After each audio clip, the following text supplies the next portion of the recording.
Hey, happy Sunday to you. Good morning, everybody. Mark again here, WeatherMan Plus. I'm going to give you updates on this storm as well as impacts. I'm still showing it's coming Tuesday into Wednesday and then some more wraparound snow for Thursday. Now remember, if you've never been here before, I am all year long. Make sure you subscribe and hit that bell. Guys, share this information if you think it is shareable to your friends and families. Let them know what is coming. As well as hit that like button. Help get this word out of what the updates are on this storm. Thank you for your time. Hope you have a great day today. Remember, all the links are in the description to save you time. Now, as this system gets closer later tonight, it's going to be putting some bands of rain for Southwest California mostly, all the way till 11 and 12 o'clock. Then it's going to start moving southern down California all morning long for tomorrow, and it is putting some rainfall in between 1 and 2 inches. And it is going to drag into Monday afternoon as well for the latest of that precip on Southwest, but that will be it after Monday afternoon. Now, National Weather Service has y'all anywhere from 1 to 2 inches for the whole southwestern California. And what we're looking at is about an inch to an inch and a half from San Diego, Los Angeles, all the way up to San Jose. Everybody else getting about a half an inch of rain. Plus, you do have a marginal for flash flooding for today. This will carry a little southern for California for tomorrow for flash flooding. Then as we go to day 3, get into our severe weather for Tuesday going into Wednesday, there is a marginal for flash flooding for this green area as well. But starting Tuesday going into Wednesday, you're still going to have thunderstorms and all this green. You got some lightning coming for there as well. But you still have severe weather, guys. As this goes up from the south to the upper Midwest, there will be some winds that will get involved. And so far, you have 5% severe weather risk in this brown and 15% in all this yellow. And here's your cities and states in the severe weather risk for Tuesday going into Wednesday. And your biggest threat being Dallas, Texas, Fort Worth, Texas, Oklahoma City, Oklahoma, Kansas City, Missouri, and Tulsa, Oklahoma, as well as the 5% risk. And as this system continues to move Wednesday into Thursday, you have more severe weather in the south. You have a big 15% area in all this yellow, and you have now a 30% area of severe weather potential in all this brown. So your severe weather risk for Wednesday going into Thursday is mostly Jackson, Mississippi, Tuscaloosa, Alabama, Monroe, Louisiana, Hattiesburg, Mississippi, and Meridian, Mississippi, as well as this big 15% for Wednesday going into Thursday. And then as the system moves up towards the northeast going Thursday into Friday, you have a 15% for severe weather as well. And your severe weather risk for Thursday going into Friday is Philadelphia, Pennsylvania, Baltimore, Maryland, Washington, D.C., Virginia Beach, Virginia, and Raleigh, North Carolina. So as we update our potential velocity anomaly and see what other systems we do have this system that's coming right around the 28th, 29th, and we still have more storms that's coming right off the East Coast around the beginning of April. Plus, moving in the beginning of April, you still have that big storm that's coming right off the East Coast. I'm showing it's going further and further away still, guys. And we have another storm still coming first week of April that's a little bit stronger than what we're getting now. And as you can see with the Euro, as the storm comes in from the southwest, you get those rain bands that gives you some rainfall, and GFS confirms that as well. You will be getting those rain bands coming through the southwest. Now, as the system moves through Tuesday and goes into Wednesday, that's when you're going to have the severe weather risk. You're going to have all this major snow, potential ice, and freezing rain, and GFS sees that as well. Now, as the Euro takes it through Tuesday and goes into Wednesday, now it has more rainfall in the south, storms a little further north into Canada, and GFS agrees with that as well. Now, as the Euro takes it forward, it does a little something different. It shows you a big band of heavy rain in the south, shows you all the freezing rain and all the snow in Canada, but GFS don't show it as that much freezing rain yet. And as it goes through, it shows that it goes mostly into Canada with a lot of rainfall, and you do get a little bit of snowfall still on a wraparound, very little bit. I'm showing that the ensembles were dead on, guys, and the snow amounts is exactly what it said. Now, according to the GFS, it does the same thing. Goes right up to the northeast, a little bit of snow on a wraparound, but the amount of snowfall is a little different. According to the Euro, as the system goes up to the northeast, it just brings a lot of rain, but you still have that 1-2 punch of that second system right around the third, and it shows that it goes up to the northeast still. A little weak system, bringing a lot of rainfall out to the northeast. GFS don't see that. It sees it goes right on out the east coast and into the Atlantic. No big deal. And you can see with the lightning flashes for Monday that it does bring some lightning with those storms for the southwest. Then as you go into Tuesday, the lightning will move a little further as this starts to build up strength. Now, once you go into Tuesday afternoon, then the system is right here over Kansas, Nebraska, and it's moving northern, bringing a lot of thunderstorms and a lot of lightning with it as well. Then when you get into Tuesday night, because it is going to still be overnight into Wednesday, all this white you see right here is the chances for big hail to come out of these storms, mostly for Texas, Kansas, and Oklahoma all night long Tuesday and calming down throughout the night. Then it'll come in for Wednesday for the south and bring a lot more thunderstorms, severe weather, all the way for Wednesday, and it will go into Thursday as you go towards Alabama, Panhandle, Florida, Georgia, and the southeast. You'll still get the storms in the Ohio Valley, not as severe as the south for Thursday, and it will carry over, like the severe weather risk did say, for portions of the northeast, seeing some lightning with those thunderstorms as it comes through for Thursday night into Friday, as this lightning is still going across Florida Thursday night into Friday morning. So it's still about the same, just a little more severe on the lightning and the hail. And that next group that comes on the 1st is still going to the southeast, bringing a lot of lightning, especially for Saturday early morning. A lot of hail chances and all that white you see there. And it will carry over to the southeast. Alabama, Georgia, Florida, even South Carolina getting in on these storms from the 1st all the way to the 2nd in the morning of the 3rd. You can also see with your winds at the 500 millibar height as you have this high pressure here going clockwise. Your low pressure going counterclockwise is pulling all this moisture up, and you are getting some shear on those storms as it passes through. It goes all the way into the Gulf, creates some 10 to 12 foot waves. But all this white right here is going to be some high winds, guys. We have damaging winds still, and they could cause some shear all Wednesday morning as it goes through the Ohio Valley for Wednesday night. Then it starts calming down for Thursday, goes out to northeast, a lot weaker, still bringing some winds as it leaves. And so far, it's still 40 and 50 miles per hour wind gusts as you come through Wednesday morning. It starts picking up, especially for the center of the U.S. So the winds pick up Wednesday morning, 40 miles per hour, gets up to 50 as you go across Arkansas, northern Louisiana by Wednesday noon. And then it stretches all the way from the Gulf with 50 miles per hour wind gusts all the way up to Illinois with pockets of 60 as well. Then as you're going through Wednesday, you have all this wind in the front of it. You have the storms and behind it, and you still have the cold air behind it, which I'm showing has gotten warmer again, guys. So that's very great news. Still, a lot of winds coming with the storm as you go through Wednesday. And as you go through Wednesday night and Thursday, it goes up to the Ohio Valley as it goes out through the northeast, bringing 40 miles per hour wind gusts, 50 and 60 offshore, and some 10 to 14 foot waves as well. And with your whole pass, you can see that it's all 50 and 60 miles per hour wind gusts, even getting up to 70 for northern Mexico, but western Texas, New Mexico, Oklahoma, and Kansas, chances for high 40s to 50 miles per hour wind gusts. It picks up from northeast Texas around the DFW, 40 to 50 miles per hour wind gusts, and gets stronger. And now you're looking at a big area of widespread 50 miles per hour wind gusts with 60 as well. So you do need to watch out for damage and winds coming with this storm, guys, as it pushes to the east. And those winds start Wednesday morning all the way to the Ohio Valley by Thursday morning. So it will be 24 hours of severe weather, some serious storms, frontline storms, and bring a lot of damage and winds with it as well. And it's bringing some waves as well. As you go through Wednesday, you see that the winds come all the way down, very deep trough, and you get some 10-foot waves in the Gulf of Mexico. So if you do anything in the Gulf, just be aware you have some 10-foot waves, possibly 12 by Alabama, Panhandle of Florida by Thursday as it drags across. Then it starts building up again on the East Coast while we get that next system on the West Coast. And you start getting some 10 to 14-foot waves. You can see that here as it builds up the southwest. And then you have the storm going out the northeast. So by Friday, now you got some 10 to 12-foot waves all the way from the Carolinas towards New England states. Now these waves will stay there all Friday and Friday afternoon, getting a little bit closer towards New England states with more 10 to 12-foot waves. And it actually gets to 14-foot waves in this darker yellow. So just be aware if you're going out anywhere that there is some high waves coming with it. And it even gets all the way till Friday, gets all the way up to 18-foot waves.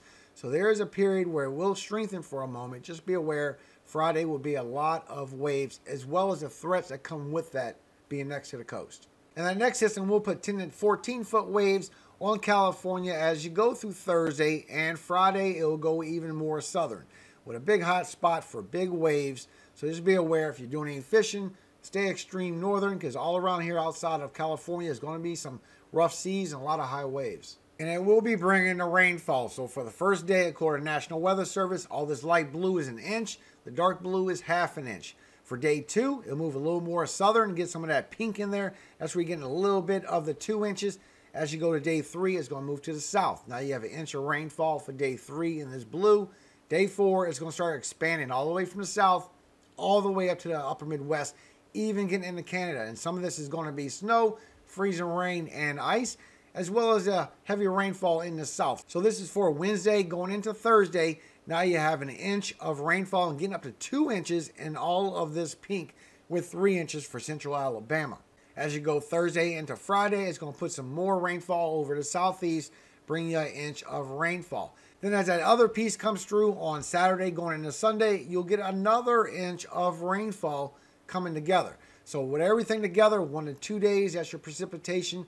3 days, it starts coming to the south. 5 days is when it really expands out and brings a lot of rainfall. All this bright blue is 1 inch. All this dark blue is 1/2 inch. All this pink is 2 inches, guys. Then as you go to 7 days with that other southern piece, you get more rainfall. Now you're getting into red, where it's 3 to 4 inches of rainfall expected.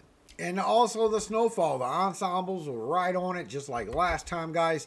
And you can see how the major snowfall is going more and more northern, just like we saw on Friday. So the updated snowfall is eastern North and South Dakota, maybe 1 to 3 inches. Minnesota, from southern to north, 1 to 3, 1 to 4 inches. Extreme northern Minnesota and extreme northern Wisconsin, you will see the major snowfall, as well as up here by Marquette, still 1 to 2 feet. A lot of major snowfall, especially for Canada. Everybody else in this gray is all 1/2 inch to maybe 1 inch. But with the precipitation and the warm temperatures, you'll see it come down, but I don't see it sticking, guys. It's not going to be cold enough. West and north of Michigan, you're still getting 1 to 3 inches. Everybody else is getting maybe 1/2 inch to maybe 1 inch. And the Northeast is getting 1 to 3 inches for intercoastal Northeast and the high elevations of the New England states. Everybody else is going to see 1/2 inch to maybe 1 inch. It's going to be a lot of rain wash all this way. And the Euro is updated and catching on to what the ensembles and what GFS has been seeing. The only difference is a little bit more snowfall for Iowa and Wisconsin, 1 to 2 inches. But that is literally it. It's coming in Wednesday night to early Thursday morning, and that's what you're going to get on that wraparound. So as we go through the ensembles to keep updated on what's expected to come, you can see for the upper Midwest, all this snowfall coming. And you still have some that's showing very much major snowfall coming to a lot of people that I'm showing you that is not. But once again, if you look at the control member, you will see who's going to be getting snowfall. Minnesota, 1 to 3, 1 to 5 inches. Extreme northern and northeastern Minnesota, you can see anywhere in that purple for 6 to 9 inches. All this pink for Marquette, northern Wisconsin, that's anywhere from 10 to 12 inches as well. And you can see the shot here from the Great Lakes as the snowfall comes through, what's expected amount. A lot of them is about keyed on, except for right here. You got this big heavy one right here. That's probably what GFS used to show. But this is your controlled member right here, letting you know what you're going to get. And you can see how it's very little bit for Wisconsin, extreme northern, Michigan, 1 to 3 inches, not much. And intercoastal, maybe 1 to 2 inches. And all that gray is maybe 1 inch. You mostly be going to get a lot of rainfall.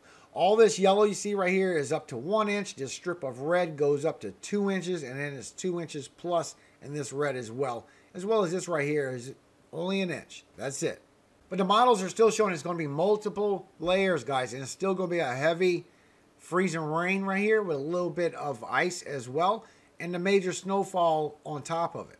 Minnesota, you can see a glaze of ice, 1/10 of an inch, up to maybe 1/4 or 1/2 an inch. So there's a chance still for an ice storm right here for northeastern Minnesota and northern Wisconsin, as well as Marquette and Canada. And you will get a glaze of ice in the northeast, not a whole bunch. You will have rain that will be washing this away. And the latest Euro sees this as well. The only difference is it's not as heavy for Minnesota, still showing northern Wisconsin and Marquette and Canada, but it's a little bit heavier for Michigan. But that is literally the only difference. A little bit lighter on the glaze in the northeast because of the transition going into rain. So there will be a lot of mixed precip, a lot of heavy snow on the northern end, and a lot of rain on the south end. And you can see the ice here is even more northern with the snowfall, but it's only going to be a glaze. It's not a whole bunch, if any. Marquette and Canada, y'all seem like y'all going to be getting the most of it. But everybody else, just a glaze. It will be washing away. You'll see mixed precip coming down, but it's going to be rain. The Euro even sees less, a whole lot less ice. So it's between both models, they're both showing it to be a lot of freezing rain and major snowfall. And we still have the temperatures coming with it, but it's not as bad, guys. And you can see right here on the National Weather Service 6 to 10 day temperature outlook that next 6 to 10 days you'll be well below average in this area as this system moves over. And when you go from 8 to 10 days, then it starts dragging a little bit to the southeast. It will put some of y'all in the 40s. It's not going to be too bad, and it will move by quickly. So waking up tomorrow morning, the freezing temperatures is going to be for the Ohio Valley, upper Midwest, and the Northeast. South, you're going to be nice and warmed up, 40s to 50s, no big deal. Even with the wind chills, it's not bad for y'all, but it's still going to be cold for the upper Midwest, Ohio Valley, and the Northeast. And Northeast, with the wind chills, you're really going to be cold, maybe even the negative temperatures, definitely feeling like single-digit temperatures for y'all.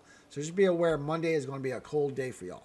Even with the warm-up, your highs will go way up into Canada with warm temperatures. Everybody's in a big warm-up, and you can see how warm it is for the upper Midwest, and that's going to be the pattern. But Northeast, even your highs for the day is going to be feeling like negative to 0 degree temperature. So you're going to be very cold with the wind chill for the Northeast come tomorrow. Now that's going to bounce around for the next few days, and as you go into Thursday, another cold little spill is going to come in, and it's going to put people in the 30s and 40s again, mostly the high 30s and 40s. It's only freezing for the upper Midwest. Even with the wind chills, it's going to feel like teen temperatures to single digits for upper Midwest, and all the way down towards Kansas is going to feel like it's in the 20s. But once again, the South, y'all going to be like in 40s and 50s. It's not too bad. And it will warm up throughout the day, so it's not going to be your highs for the day. But the upper Midwest with that system, you definitely are going to be cold again. And Friday the 1st, it will swing over towards the southeast and the northeast a little bit, but you can see how warm this is, guys. 40s and 50s is not bad at all. It's just the upper Midwest. Even with the wind chills, it's not going to affect too many people. Ohio Valley, upper Midwest, y'all just get used to these 20s and teen temperature wind chills because it is going to be around for a few days. And I'm still showing that there's a chance for more in April. But remember, on the 1st, it will not be your highs for the day. You will warm right back up and be very warm. On the 3rd, it's going to bounce towards the northeast. Like I've been showing y'all, this has always been showing that it's going to stay in the northeast. And y'all going to be in the freezing temperatures while everybody's starting to warm up. But there won't be no wind chill with that on the 3rd. And your highs for the day are very warm temperatures. So you won't stay in those cold temperatures, guys. And when you look at your update on your Arctic oscillation, let you know when your cold air is coming down. You can see that system that we had a little while ago. It wasn't too bad, but it had cold air. It's coming even further, and you're starting to feel it now. And it's going to stay around all the way to the 1st. Then we're going on a little warm-up. But don't get settled into that warm-up. I know people are talking about a lot of warm-up, guys. I'm showing that we still have another chance for another cold spill to come in the 2nd week of April when we have that next storm. Now, I will update you on that potential next Arctic blast the 2nd week of April, guys. It's just a little too far out to be accurate. And I don't want to get you worried about cold air coming again in the middle of April when things can change. It's just too far to be accurate. I just want to give you a heads up on what could be coming. Because when you look at your MJO, your Madden-Julian oscillation lets you know this cold air coming around. That as we go into our 20s, and here we go, going right into the northeast and into the south a little bit. And this is your east coast, this is your west coast, and 8 is your east coast. You can see how it goes right towards the northeast still as we go towards the beginning of April.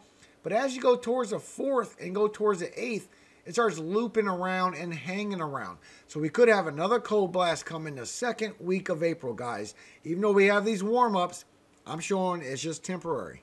And I got this on wind gusts, so you can see the wind gusts coming through. But just so you can see all the numbers that you're looking at, all this orange is getting into the 40s, getting into the higher 40s, the darker the color. The reds are the 50s, and all this pink starts getting into the 60s for damage and wind gusts. So just so you know what this is that you're looking at as it passes by, mostly for Tuesday going into Wednesday. It gets really severe. You even get 70s for northern Mexico as you go from Monday into Tuesday. Then it carries in with the heavy damage and winds all across from the south all the way to the upper Midwest. And as it goes through for the northeast, you can see it kind of calms down. You still have 50s and 60s right offshore where I show you those big waves. So just be aware you do have a chance for these damaging winds. It's been showing this consecutive for days now. At the same time, God bless all of you. I hope you have a very blessed and a very good Sunday out there. It's actually some nice weather for a while. I was going to do a video that said, warning, nice weather coming, but it's not going to stick around. We have a lot of severe weather coming and another one coming after that with potential cold air. I will keep you updated. Make sure you share this video. Let people know to prepare, at least for these damaging winds. If they're not in the snow, all the freezing rain, they're going to be in this damaging winds and this severe weather. Please share the information, help another out. Thank you for your support. But before you leave, let's share a word of our God real quick. God bless all of you. May you have a very safe day and be okay through these storms, you and your families. Psalm 114. When Israel went out of Egypt, the house of Jacob from a people of strange language, Judah was his sanctuary, and Israel his dominion. The sea saw it and fled. Jordan was driven back. The mountains skipped like rams, and the little hills like lambs. What ailed thee, O thou sea, that thou fleddest? Thou Jordan, that thou wast driven back? Ye mountains, that ye skipped like rams, and ye little hills like lambs? Tremble, thou earth, at the presence of the Lord, at the presence of the God of Jacob, which turned the rock into a standing water, the flint into a fountain of waters. Amen. And just so you know, when the Lord comes, you will see all this coming in the clouds. It will be severe, but you will not see him. You will see the weather. So keep your faith. Know that he's up there above all that. In all power. All glory does go to Yahweh, God of Jacob, our Father. Amen. Hallelujah. Have a blessed day today, guys. I'll see you tomorrow.